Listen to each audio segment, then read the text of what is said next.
कुठे आजी? कुठे आजी? हां, आजीला बाय बाय करा आणि उम्मा कर.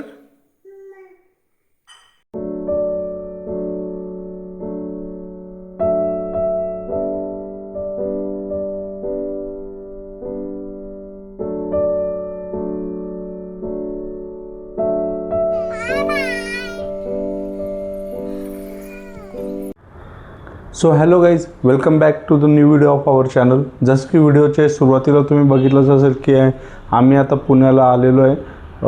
जवळपास आई ॲडमिट असतानाचे 15 ते 20 दिवस आणि त्यानंतर आई गेल्यानंतर 9 तारखेपासून ते 30-31 तारखेपर्यंत आम्ही होमटाऊनला होतो. मध्ये फक्त 1-2 दिवस वापस पुण्याला आलो होतो.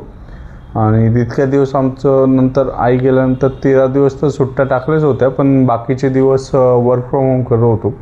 पण इतक्या दिवस मॅनेजर्सने पण खूप हेल्प केली की वर्क फ्रॉम होम आम्हाला प्रोव्हाइड केलं. पण त्यानंतर त्यांचे पण काही लिमिटेशन्स असतात. ऑफिस आम्हाला जॉईन करावंच लागतं. सो दॅट्स वाय आम्हाला वापस पुण्याला यावं लागलं. तसं तर आता मोर दॅन अ डिकेड आम्ही पुण्यात राहतो आहे. या अगोदरही प्रत्येक सणवाराला परत काही कामं वगैरे असताना आम्ही संभाजीनगरला जायचो, वापस यायचो. पण ह्यावेळी काय माहिती, म्हणजे दरवेळेस म्हणजे पप्पू थांबणार आहे अजून 1 दिवस असं म्हणायला आई असायची, पण ह्यावेळी ती नव्हती. त्यामुळे ह्यावेळी वापस पुण्याला निघतानाची फिलिंग शब्दात म्हणजे सांगू शकत नाही, इतकं मन जड झालं होतं. पप्पा, मी, शुभी आम्ही सगळेच जण असं खूप इमोशनल झालो होतो. पण काय करणार, शेवटी रिस्पॉन्सिबिलिटीज, आमचं ऑफिस, पिऊची शाळा पण जवळपास 1.5 महिन्यापासून बुडत होती. तर त्यामुळे आम्हाला पुण्याला निघावं लागलं. त्यांनासुद्धा आम्ही खूप फोर्स केला आमच्यासोबत यायचा, पण त्यांचे काही गव्हर्मेंट रिलेटेड काही काम पेंडिंग राहिले होते आणि परत पुढच्या महिन्यामध्ये त्यांचंसुद्धा हरण्याचं ऑपरेशन आम्ही प्लॅन करत होतो. तर त्यासाठी पण त्यांना डॉक्टरकडे जाऊन सुरुवातीची जी ऑपरेशनच्या अगोदरची जी हे असते प्रिपरेशन असते ते करायची होती. त्यामुळे ते म्हणे आम्ही नंतर येऊ म्हणून.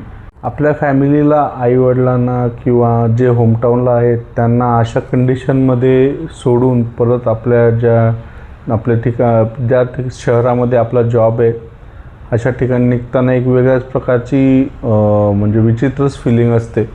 मोस्टली जे आपले होमटाऊन सोडून जे मुलं किंवा जे कोणी दुसऱ्या सिटीजमध्ये सेटल झाले असतील त्यांना निश्चितच ही फिलिंग जाणवेल आणि ते याला रिलेट करतील.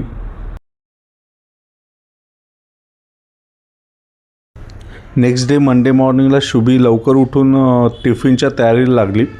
तोपर्यंत मी पिऊला ब्रश वगैरे करून तिची आंघोळ घालून तिच्या स्कूलचा युनिफॉर्म घालून रेडी केलं. शुभीने पिऊला तिच्यासाठी बनवलेला नाश्ता करवला आणि नाश्ता झाल्यानंतर मी आणि पिऊ शाळेच्या दिशेने निघालो. पिऊला शाळेत सोडून आलो आणि शुभी तिच्या ऑफिसला जायची तयारी करत होती. आणि मग आला मोस्ट हार्डेस्ट पार्ट, शंभूला गुड बाय करायचा.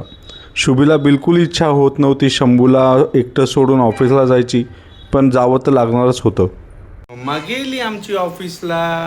आता शंभू आणि पप्पा मज्जा करणार आहे. हा ना बेटा, आपण मज्जा करू. आपण इथून हो. मम्मा कुठं गेली? बूर गेली मम्मा.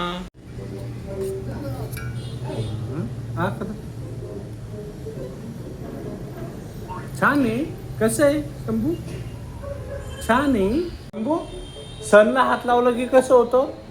सनला हात लावला की हा, मूनला हात लावला की काही नाही होत. सन कसा आहे? कसा आहे सन? हॉट. सन कसा आहे? हॉट.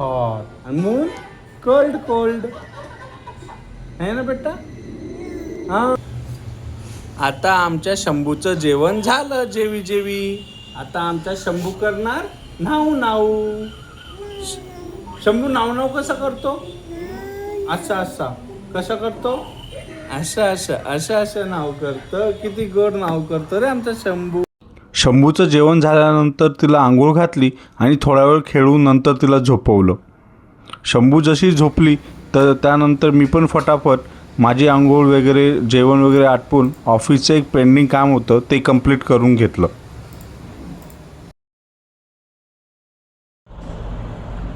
शंभू सध्या तरी झोपलेलीच आहे, पण एकदा का ती उठली मग तिला थोडंफार खाऊ घालून नंतर पिऊला आता शाळेतून घेऊन यायची वेळ होईल.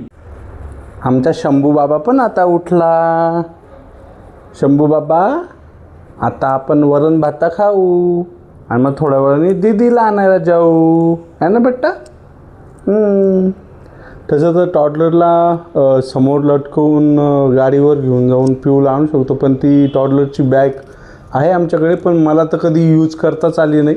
त्यामुळे एकटा असताना मोस्टली मी ऑटो वगैरेच प्रिफर करतो. 4 पैसे गेले तर चालतील, पण सेफ्टी महत्त्वाची आहे. सो चला, हा व्लॉग आता आम्ही इथेच थांबवतो. शंभू या जेवणाची तयारी करू.